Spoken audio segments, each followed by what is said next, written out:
ना साहब, गोली मारना साहब, डंडा ना साहब। दोस्तों, बहुत ही लंबे समय के बाद एक बार फिर से भोजपुरी के दो सबसे बड़े superstar jubilee star Dinesh Lal Yadav Nirahua और भोजपुरी के स्टाइलिश स्टार प्रदीप पांडे चिंटू की फिल्म आपस में टकराने वाली है। जुबली स्टार निरहुआ की फिल्म का नाम है हमार नाम बा कन्हैया और चिंटू पांडे की फिल्म का नाम है ओम। तो चलिए बात करते हैं इन दोनों फिल्म के बारे में विस्तार से। तो पहले हम बात करते हैं जुबली स्टार निरहुआ की फिल्म हमार नाम बा कन्हैया फिल्म के बारे में।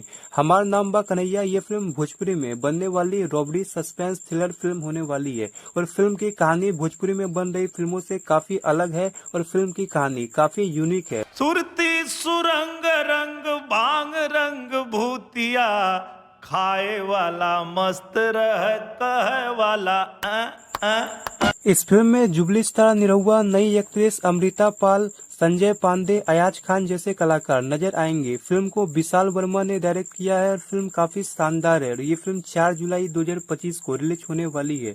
वहीं भोजपुरी के स्टाइलिश स्टार प्रदीप पांडे चिंटू की फिल्म ओम, इस फिल्म में प्रदीप पांडे चिंटू का दमदार एक्शन अवतार देखने को मिलने वाला है। इस फिल्म को सुनील मांझी ने डायरेक्ट किया है। वहीं इस फिल्म की कहानी को वीरू ठाकुर ने लिखा है। ये एक एक्शन रोमांटिक ड्रामा से भरपूर फिल्म होने वाली है और इस फिल्म को भी 4 जुलाई 2025 को रिलीज करने का प्लान बनाया गया है। दोस्तों, जुबली स्टार निरहुआ की फिल्म हमार नाम बा कन्हैया और प्रदीप पांडे चिंटू की फिल्म ओम, इन दोनों फिल्म की कहानी एक दूसरे से काफी अलग है। जहां ओम एक एक्शन रोमांस ड्रामा से भरपूर फिल्म है, वहीं भोजपुरी के जुबली स्टार निरहुआ की फिल्म हमार नाम बा कन्हैया एक रॉबरी सस्पेंस थ्रिलर फिल्म है। यानी दोनों फिल्म की कहानी में जमीन आसमान का अंतर है। तो आपको क्या लगता है इन दोनों फिल्म में से कौन सी फिल्म बॉक्स ऑफिस पे बाजी मारेगी, जुबली स्टार निरहुआ की हमार नाम बा कन्हैया या चिंटू पांडे की ओम? आपकी क्या राय है? अपनी राय हमें कमेंट बॉक्स के जरिए जरूर बताएं और ऐसी ही कुछ इंटरेस्टिंग जानकारी रेगुलर पाने के लिए लाइक शेयर और सब्सक्राइब जरूर करें। धन्यवाद।